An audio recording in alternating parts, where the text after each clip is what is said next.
Greetings, I am Tiana Benjamin, a fourth-year business administration student from Boynton Beach, Florida. Today I came across an article that spoke about how Apple is facing some challenging times in the Chinese smartphone market. One of the challenges that Apple is facing currently is with their new Apple Intelligence feature on their new iPhone 16, which is basically an enhanced version of Siri. Now, even though this new feature for the new phone was offered for US users, there was no specific date for the Chinese users. While Apple is facing these challenges, this allowed other local corporations like Huawei, a local Chinese technology corporation, to swoop in and launch their new phone called the Mate XT, which is a trifold phone that offers AI features such as text summaries, translations, and photo editing. Another challenge that Apple is facing is that their Chinese consumers are looking to more affordable options, being that Apple is a pretty expensive product.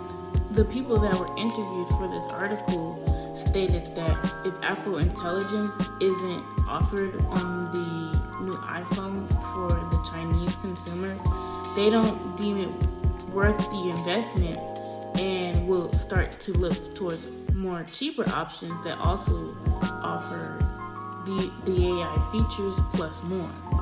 With the current Chinese consumers thinking this way, this gives Huawei a chance to swoop in and steal some of those Apple customers and try to convert them to be loyal Huawei customers.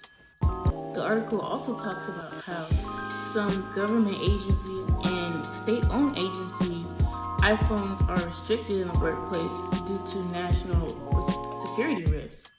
This also puts a negative light on Apple, being that some workers will have to transfer to a different type of phone brand to be able to use their phone while they're at work, just in case of an emergency or anything. The last problem that the article touched on is how that app developers are complaining about the 30% fee that Apple takes when people purchase an app or make an in-app purchase.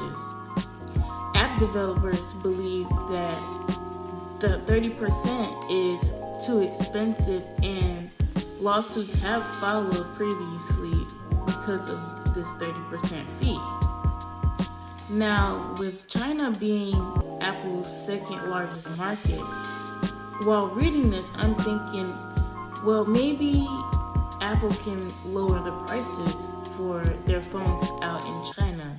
But then I'm also thinking, would that mean they would have to lower the prices in other countries as well? And how would that hurt the company in the long run? They could also offer more features that are not AI related, just to give their current customers an incentive to keep purchasing the Apple products instead of going to competitors. Since so many brands have ventured into the foldable phone style, I thought maybe this would be an opportunity for Apple to get into that. But then I also think maybe that wouldn't be a good idea, because that would compromise the image that Apple has already said. Apple is really known for their sleek and simple style. Now, I believe Apple can take any one of these routes, and that in the end, regardless, they will be successful. I believe in Apple because they are innovative and adaptable, and for many years they have sold an experience for their consumers.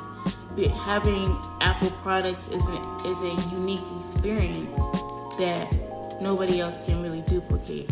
So I do believe that they have that competitive advantage, and this will not be an issue for long.